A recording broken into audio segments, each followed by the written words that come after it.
It was a quiet evening. The city lights were slowly waking up, and people were rushing home after a long day. In the middle of all this noise, a young man sat alone on a bench in the park. His clothes were simple, his eyes were tired, and he looked like someone carrying a heavy secret. He did not move much, only stared at the ground, as if he was lost in his own world. But this silence was about to break. From a distance, two police officers were watching him. They whispered to each other. "Is that him?" one asked quietly. The other nodded. "Yes. That's the suspect we've been looking for." Within minutes, more officers appeared. They walked slowly, carefully, as if approaching a dangerous man. The young man noticed the sound of footsteps. He looked up and saw them surrounding him. But strangely, he did not panic. He did not run. He simply sighed, almost as if he was expecting this moment. The head officer stepped forward. "Stand up," he ordered. The young man obeyed without a word. His movements were calm, too calm for someone accused of a serious crime. The crowd nearby began to notice what was happening. A few people stopped to watch. "Who is he?" someone whispered. "He must be a criminal," another person replied. The officers searched him quickly. They found nothing dangerous, no weapon, no stolen goods. Still, they put handcuffs on his wrists. The young man lowered his head, not resisting, not even questioning why. It was as if he had already accepted his fate. One officer muttered under his breath, "Strange. Most suspects fight back. But this one, he looks almost relieved." The young man's eyes showed no fear. Instead, they showed something else: sadness, maybe pain, or perhaps a secret he could not share. His silence was louder than any words. As the police pulled him toward their car, the crowd kept whispering. "He looks guilty. Maybe he's dangerous." But nobody knew the truth. Nobody knew the storm that was about to unfold. Inside the police car, one of the officers glanced at him. "You know why we are taking you in, don't you?" The young man gave a faint smile. It was not the smile of a criminal, but of someone who had been waiting for this moment. He simply said, "Yes. I know." The officer frowned. "Then why don't you explain yourself?" But the young man turned his face toward the window, watching the city lights pass by. He stayed silent, as if his mind was far away. At the station, detectives were already preparing for the interrogation. They believed they had caught their man. The chief of police said, "This case has been going on too long. If this is really him, tonight we will finally have answers." But little did they know, the answers waiting for them were far more shocking than they ever imagined. The young man was taken into a dimly lit room. The table was cold metal, and the walls were bare. Cameras watched every movement. An officer removed his handcuffs and pushed him into the chair. "Sit," the officer said. The young man sat quietly, folding his hands on the table. He looked straight ahead, not at the officers, not at the camera, but as if he was staring into a memory. One detective leaned forward. "Listen, you're in serious trouble. We have enough to put you away for a long time. So talk. Who are you really?" The young man blinked slowly. Then he whispered something unexpected. "I was waiting for this day." The detective froze. "Waiting? What do you mean by that?" But the young man only looked down, refusing to explain. The officers exchanged confused glances. This was not how a guilty man behaved. A guilty man would deny, shout, or beg. But this man, he was calm, almost too calm. Outside the interrogation room, more officers watched from behind the glass. One of them whispered, "Something doesn't feel right. He doesn't look like a criminal." Another replied, "Don't be fooled. Some of the worst ones look innocent." The chief narrowed his eyes. He had seen many suspects in his life, but this one was different. There was a strange heaviness in the young man's silence, as if he carried a truth that no one else knew. Back in the room, the detective tried again. "Why aren't you saying anything? If you're innocent, prove it." If you're guilty, admit it. Finally, the young man lifted his head. His voice was soft, but every word carried weight. Sometimes, the truth is not what it seems. And with that single line, the atmosphere changed. The officers felt uneasy, as if they were standing at the edge of a story far greater than they expected. For now, he was just a suspect in their eyes. But soon, his real identity would shake everything they believed. The door of the interrogation room closed with a heavy sound. The young man sat quietly, his hands resting on the cold table. A dim light hung above him, casting a shadow across his face. He did not look nervous. He did not look afraid. Instead, his calm eyes made the detectives more uneasy. Detective Harris, a man in his late 40s, pulled out a chair and sat across from him. He slammed a file onto the table. "Do you know why you're here?" Harris asked in a sharp voice. The young man looked at him for a moment, then nodded slowly. "Yes," he replied. His voice was soft, almost calm, as if this situation was nothing new to him. Harris frowned. Most suspects denied everything. Most suspects begged or shouted. But this man was different. His calmness was unsettling. Another detective, Miller, walked into the room and placed a cup of water in front of the young man. "You've been quiet since we brought you in," Miller said. "If you want things to go easy, you need to start talking." The young man looked at the water but did not touch it. He simply said, "I was waiting for this day." Both detectives exchanged confused looks. Harris leaned forward. "Waiting? What are you talking about? You think this is some kind of game?" A crime was committed. People were hurt. And you're sitting here acting like you planned this. The young man stayed silent. His eyes drifted to the walls, as if he was listening to sounds no one else could hear.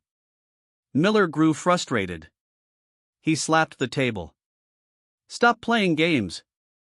Who are you really? Why were you at that park?" The young man finally lifted his head and met Miller's eyes.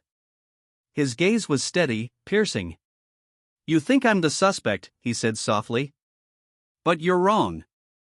I'm not who you think I am." The room went quiet for a moment. Harris narrowed his eyes. "Then tell us who you are." But instead of answering directly, the young man asked, "Do you believe in fate, detective?" Harris slammed his hand on the table. "Enough riddles. We need facts, not philosophy. Where were you last night at 9 p.m.? The young man gave a faint smile, almost sad. "Last night. I was where I've always been. In the shadows." The detectives felt a chill.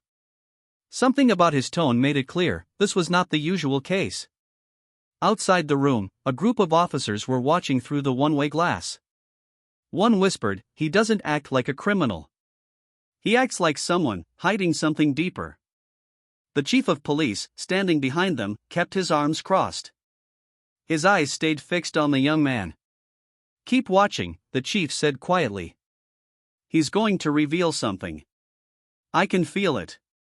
Back in the room, Miller opened the file and pushed a photograph toward the suspect. "This man," Miller said, pointing at the picture, "was seen near the crime scene. Witnesses said he looked like you. Can you explain that?"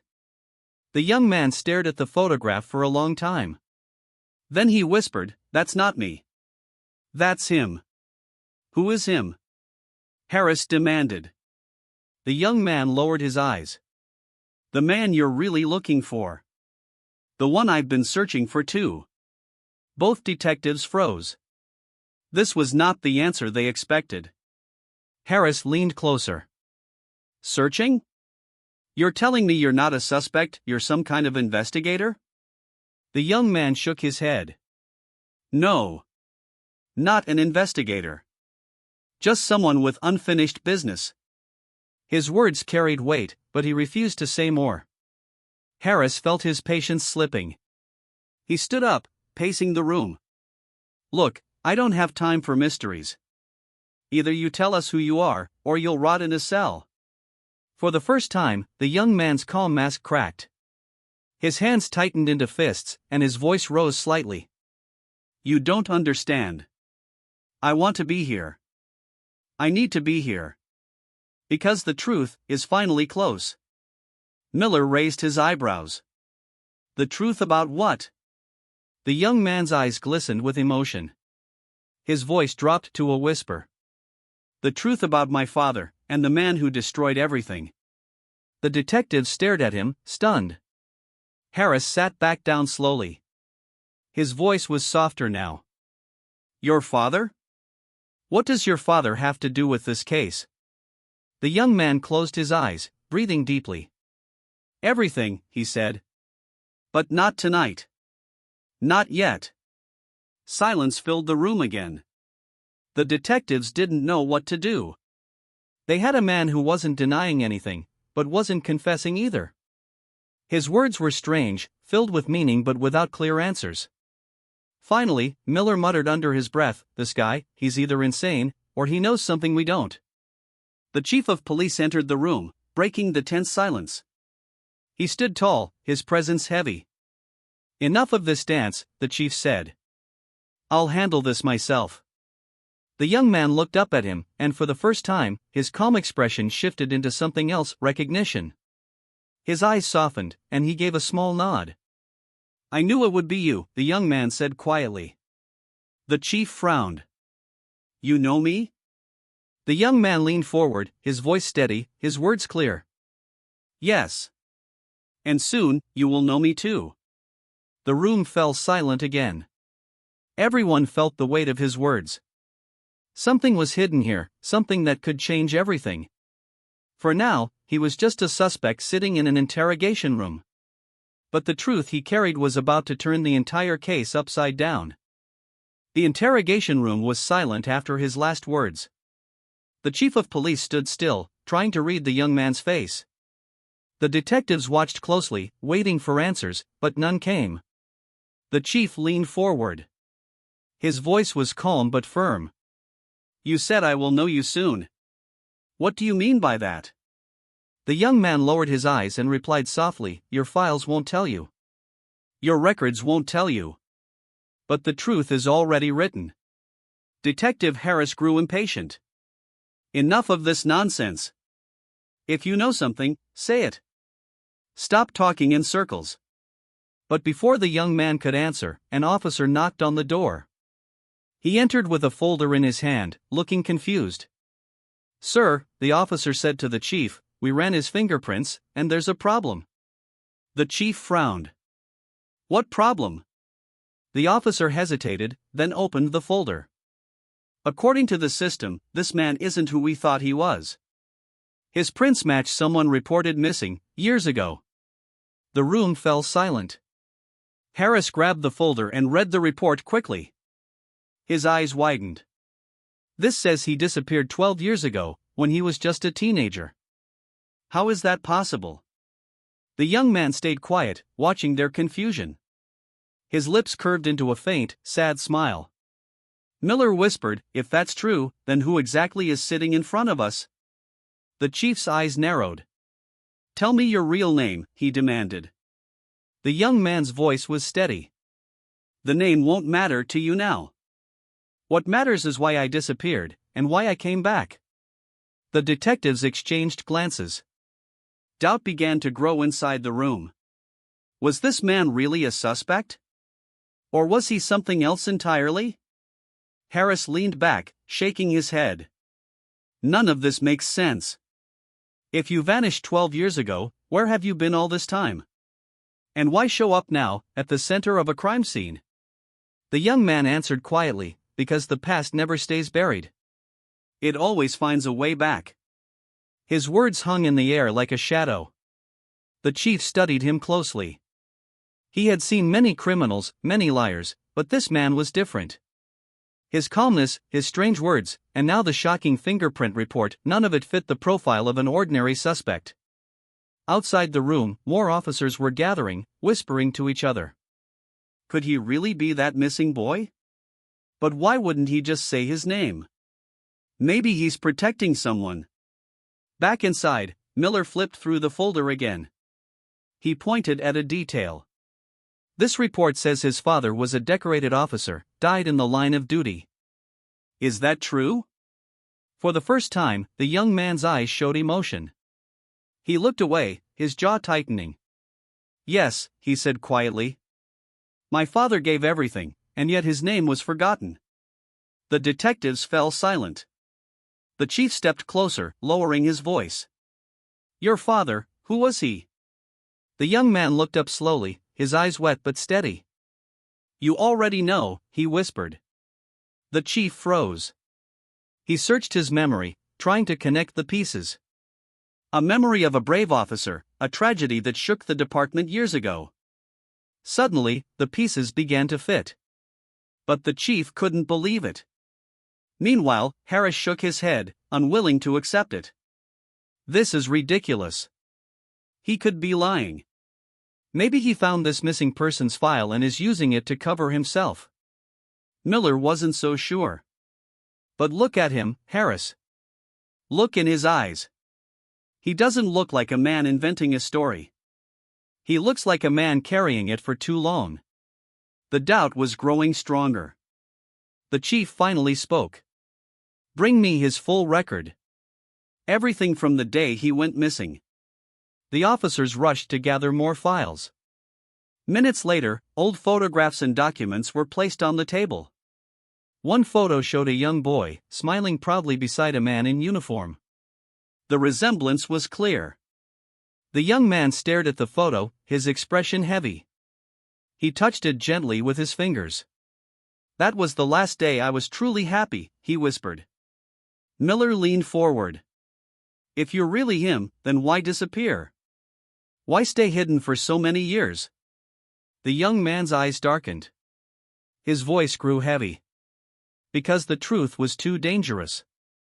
If I had stayed, I wouldn't be alive today. The detectives exchanged uneasy glances. The chief asked carefully, what truth? The young man looked at him with a piercing gaze. The truth about the man responsible for my father's death. The truth about the real criminal walking free while you chase shadows. The words hit the room like a storm. The detectives froze. Harris muttered under his breath, if what he's saying is true, then we've been chasing the wrong man. Miller whispered, and all this time, he was chasing the right one. The chief kept his eyes on the young man. His voice was low, almost respectful now. Then tell us, who is the man you're talking about? But the young man shook his head. Not yet. If I reveal his name too soon, none of us will make it out alive. The detectives were left speechless.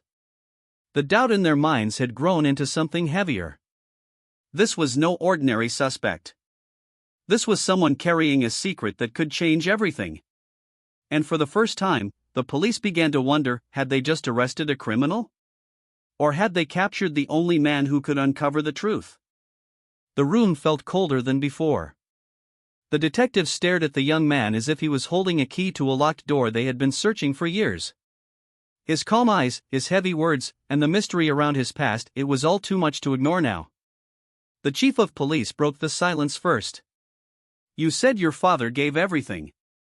You said he was forgotten. If what you are telling us is true, then it's time you explain. Tell us, who are you really?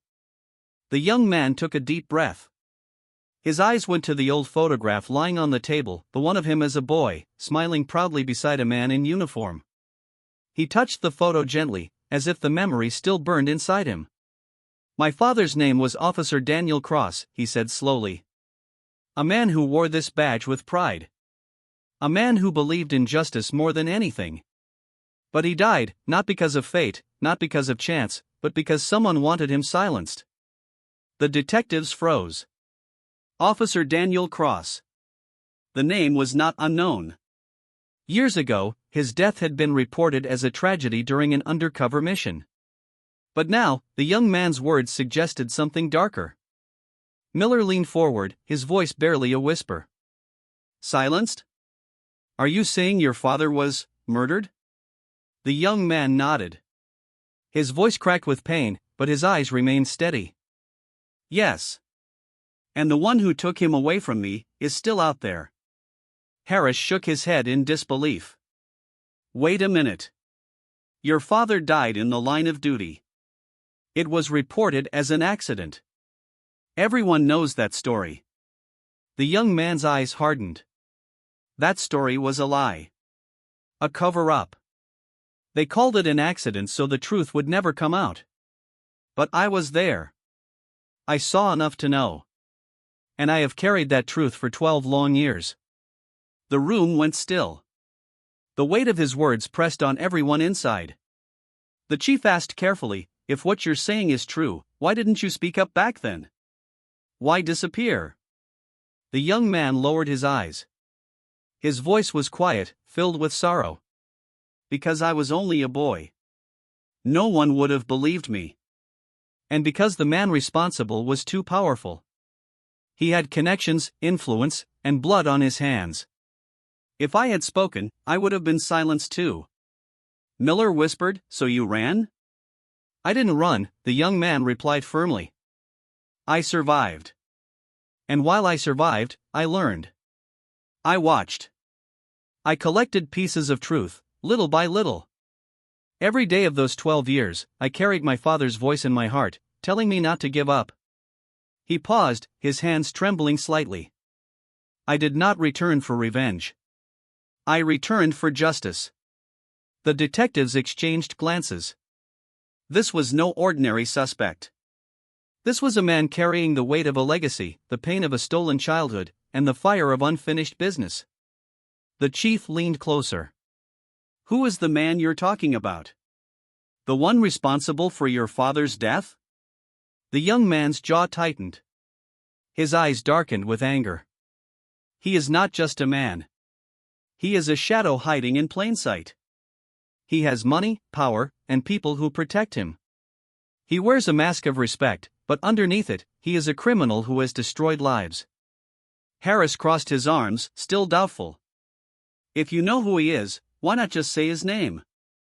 Give us proof. We'll take him down. The young man shook his head slowly. No. If I reveal his name now, he will escape again. He has eyes everywhere, even inside these walls. The detectives froze. The meaning of his words was clear. If what he said was true, then someone inside the force itself might be protecting the criminal. The chief's expression hardened. He understood the weight of such an accusation. Are you saying there's corruption inside this department? The young man did not answer directly. He simply whispered, why do you think I trusted no one for 12 years? The room grew heavy. Doubt, fear, and realization all mixed together. The case they thought was simple had just opened into something far more dangerous. Miller rubbed his forehead. This is insane. If he's telling the truth, then everything we believed about that old case was a lie. Everything. Harris still looked unconvinced. Or maybe he's spinning a story to cover himself. Until we see proof, he's just another suspect to me. But the young man leaned forward, his voice sharp and steady. Do I look like a liar to you? Look into my eyes, detective. Do you see a criminal, or do you see a son who lost everything? The room fell silent again. Even Harris had no reply. The young man's words carried pain, but also power. He was not asking for pity. He was declaring a truth he had carried alone for too long. Finally, the chief spoke, his voice steady but heavy with doubt. If what you say is true, then this changes everything. But without proof, your story is just words. If you want justice, we need evidence. Do you have it? The young man's eyes softened. He nodded slowly. Yes. I have it. I've been keeping it safe all these years. But I will only show it when the time is right, when I know I can trust the one standing beside me. Miller whispered, so what happens now? The young man looked around the room. His eyes were filled with both sorrow and fire. What happens now, he said quietly, is that the past will rise again. And this time, the truth will not be buried. The detectives sat in stunned silence. Doubt had now grown into realization. They were no longer questioning if he was telling the truth. They were beginning to fear what that truth might reveal. For now, the man they thought was just a suspect had revealed himself as the son of a fallen hero, and the keeper of a secret that could shake the entire department. And this was only the beginning. The room was heavy with silence after his last words. The detectives sat frozen, their minds racing. A moment ago, he was just a suspect. Now, he was a missing son, a living witness, and the carrier of a secret that could shatter everything they thought they knew. Detective Miller leaned forward first. "You said you have proof. If that's true, show us. End this mystery." The young man's eyes flickered with hesitation. He reached into his pocket slowly, and the officers immediately stiffened, their hands near their guns. But he raised his cuffed wrists calmly. "Relax," he said quietly. "I'm not here to fight you." He pulled out a small, old leather wallet. It was worn, almost falling apart. From inside, he took out a folded piece of paper and a small flash drive. He placed them gently on the table. "This," he whispered, pointing to the paper, "is my father's last message. And this," he touched the flash drive, "is what I've been protecting for 12 years. The detectives stared at the items. Harris frowned. "What's on it?" The young man's voice lowered, filled with weight. "Evidence. Records. Hidden files. Proof that my father discovered something before he died. Something too dangerous for him to reveal." The chief leaned in, his eyes sharp. "And what exactly did he discover?" The young man looked around the room carefully, his gaze moving to each detective. His voice dropped even lower. "He discovered a man. A man who pretended to serve justice, but was serving himself. A man who used the badge not to protect the innocent, but to build his empire of crime." Miller swallowed hard. "Who is he?" The young man's jaw tightened. He closed his eyes for a moment, then opened them again with fire. "He is not some stranger. He is someone close. Someone you all know. That's why I couldn't say his name before. Because the moment I do, everything changes." The detectives exchanged uneasy glances. Harris's skepticism wavered for the first time. The chief's face grew darker. "Play the drive," the chief ordered. A technician was called in with a laptop. The room grew tense as the flash drive was inserted. Everyone leaned closer, waiting. The screen lit up. Old video footage appeared. Grainy, but clear enough to see. It showed a group of men in a dark warehouse, exchanging envelopes, weapons, and orders. And among them, wearing a badge, giving instructions, was a man in uniform. The room went dead silent. Harris's voice cracked. "No, it can't be." Miller's eyes widened in shock. That's Captain Rhodes." The chief's fists tightened.